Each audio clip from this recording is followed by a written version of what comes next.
10h40. Pensez-vous que ce soit une coïncidence que le 1er février soit Freedom Day? Folk, c'est pourquoi Wall Street devient fou en ce moment. Ils paniquent et essaient de déplacer de l'argent, en gros, blanchissant de l'argent pour déplacer leur argent avant qu'il ne soit gelé. C'est intéressant. Si vous n'avez pas lu entièrement l'ordonnance exécutive sur le contrôle électoral, le moment est venu de le faire. 45 jours du 3 novembre 2020 au 18 décembre 2020 plus 45 jours du 18 décembre 2020 au 1er février 2021. Pensée Y. Le président Donald Trump est le 45e président des États-Unis. Le président Donald J. Trump a signé le décret 13 848 le 12 septembre 2018. Imposer certaines sanctions en cas d'ingérence étrangère dans une élection aux États-Unis. Par l'autorité qui m'est conférée en tant que président par la Constitution et les lois des États-Unis d'Amérique, y compris l'International Emergency Economic Powers Act, 50 USC 1701 et suivant. IEPA, le National Emergency Act, 50 USC 1601 et suivant. NA, article 212, F de la loi sur l'immigration et la nationalité de 1952, 8 USC 1182, F, et article 301 du titre 3, United States Code. Je déclare, Donald J. Trump, président des États-Unis d'Amérique, que les personnes qui se trouvent totalement ou substantiellement en dehors des États-Unis ont la capacité d'intervenir dans les élections aux États-Unis ou que la confiance du public dans ces élections sape, y compris des personnes non autorisées. L'accès aux infrastructures électorales et électorales ou la diffusion secrète de propagande et de désinformation constitue une menace inhabituelle et exceptionnelle pour la sécurité nationale et la politique étrangère des États-Unis. Fondamentalement, ce règlement stipule que toute personne impliquée dans l'ingérence dans les élections de 2020 ou dans le soutien d'élections frauduleuses au pays ou à l'étranger verra ses biens et ses avoirs gelés. Cela inclut les médias grand public, les médias sociaux et toutes les autres personnes impliquées dans le vol de ce choix. 45 jours du 3 novembre 2020 au 18 décembre. Pendant cette période, Danny John Ratcliffe a collecté des données sur la fraude électorale.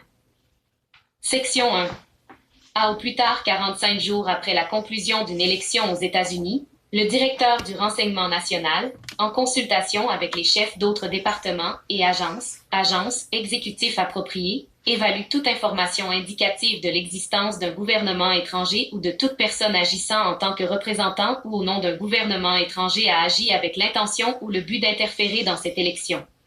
L'évaluation identifiera la nature de l'ingérence étrangère et les méthodes utilisées pour la réaliser, les personnes impliquées et le ou les gouvernements étrangers qui l'ont approuvé, dirigé, parrainé ou aidé, le cas échéant.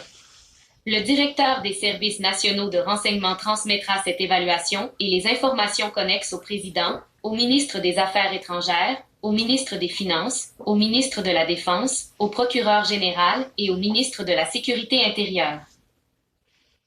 Après cela, 45 jours supplémentaires sont autorisés pour la rédaction et la soumission du rapport. C'est pourquoi le procureur général Barr n'a rien vu avant de quitter l'administration Trump. Il n'avait pas été livré à son département à ce moment-là. C'était entre les mains d'autres autorités. La société dit qu'il n'y a aucune excuse pour l'ignorance de la loi, mais allez les gars, pouvez-vous nous jeter tous un os de temps en temps? Au moins, cela nous a permis de creuser dans le noir, et nous rattrapons tous les domaines que nous ne connaissions pas et dont nous n'étions pas non plus informés. Tout cela fait partie de la propriété de l'entreprise. Je veux dire, qui va expliquer ce qu'ils font à leur propriété? Parlez-vous à votre voiture? Avec vos plats? Je pense. Égal.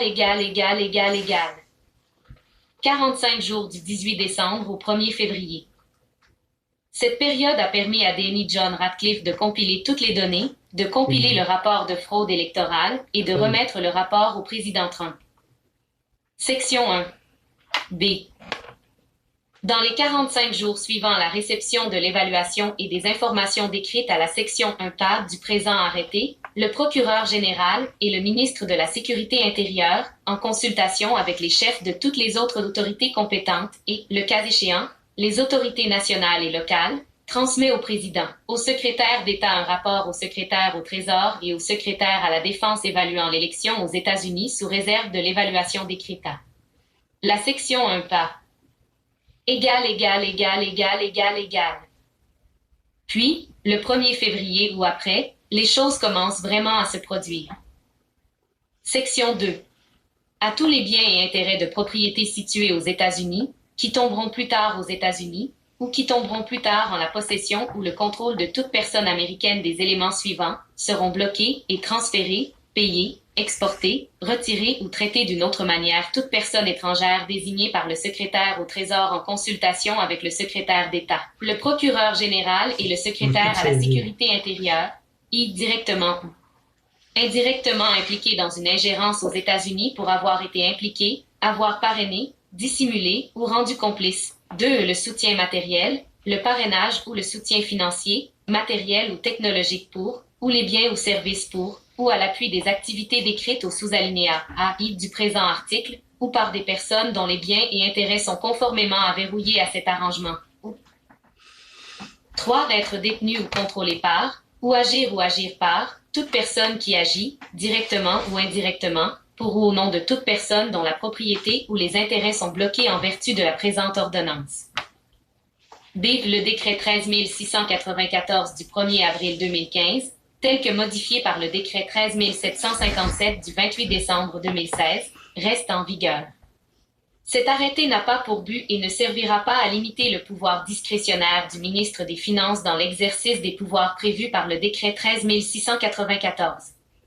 Le cas échéant, le secrétaire au Trésor, en consultation avec le procureur général et le secrétaire d'État, peut exercer les pouvoirs énoncés dans le décret 13 694 ou d'autres pouvoirs en relation avec l'exercice par le secrétaire au Trésor des pouvoirs prévus dans le présent arrêté.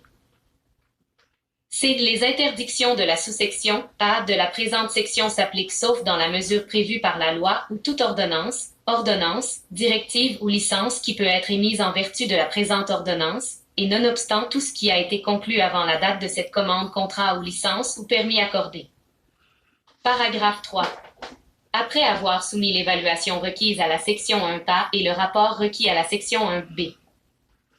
A. Le secrétaire au Trésor examine l'évaluation requise par l'article 1A et le rapport requis par l'article 1B et, en consultation avec le secrétaire d'État, le procureur général et le ministre de la Sécurité intérieure, impose les sanctions appropriées en vertu de la section 2A de la présente ordonnance et toute pénalité raisonnable décrite à la section 2B de la présente ordonnance. Et s'il ne s'applique pas aux plus grandes unités commerciales de ce pays, secteur d'importance stratégique comparable pour ce gouvernement étranger.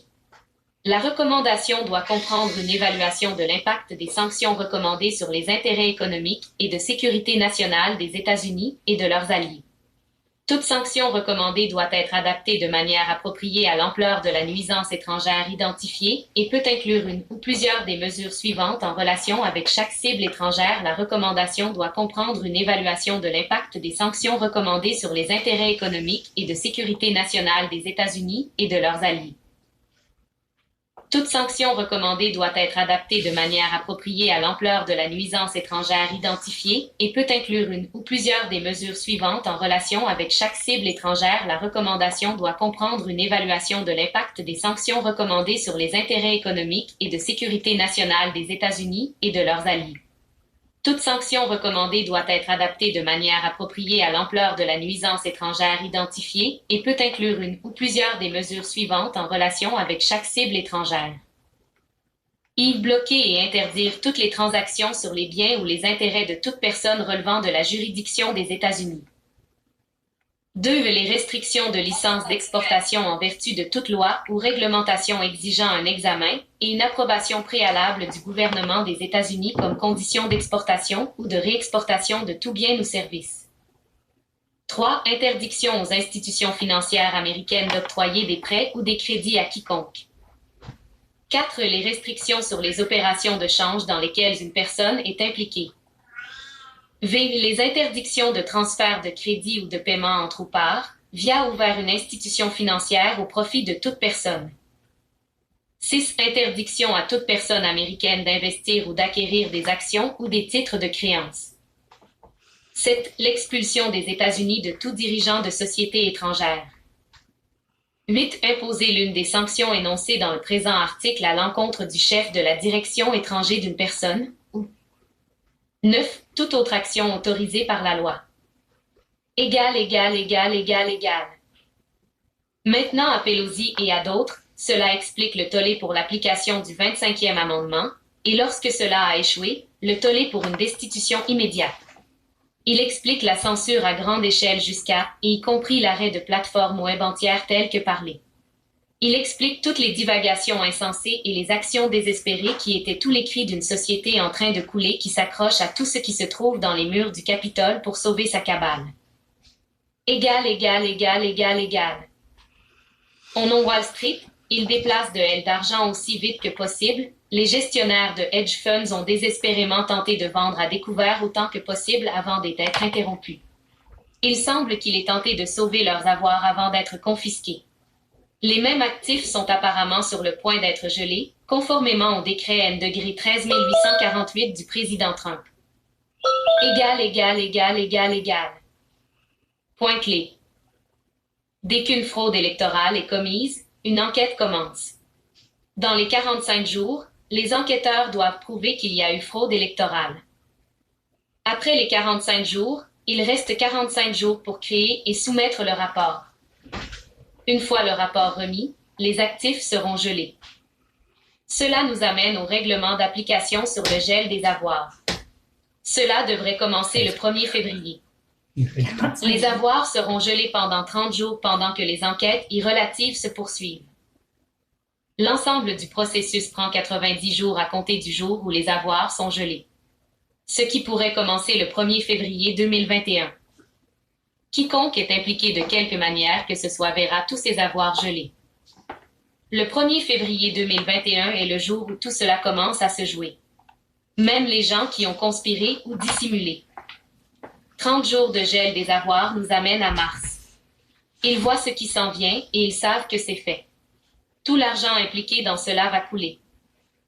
Donc, une fois de plus, alors que nous traversons la chute de l'empire corporatif qui a asservi la République des États-Unis d'Amérique, nous, le peuple, devons tenir bon. Soyez patients et attendez le Seigneur au cas où il y aurait un tremblement de l'olivier. Restez à l'intérieur et cachez-vous un peu jusqu'à ce que le fléau passe. Février est sur le point de retour et de retour. Égal. Le président Trump a signé le décret N-degré 13848 sur l'ingérence étrangère en septembre 2018. L'ordonnance explique les détails du processus et les délais associés à l'imposition de sanctions. Décret exécutif 13848 du 12 septembre 2018. Imposer certaines sanctions en cas d'ingérence étrangère dans une élection américaine. Décret exécutif 13848, anglais-allemande.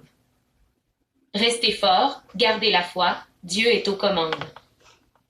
Source http://www.trevorwinchell.com/americanpatriotsforum/viewtopic.php.t=352.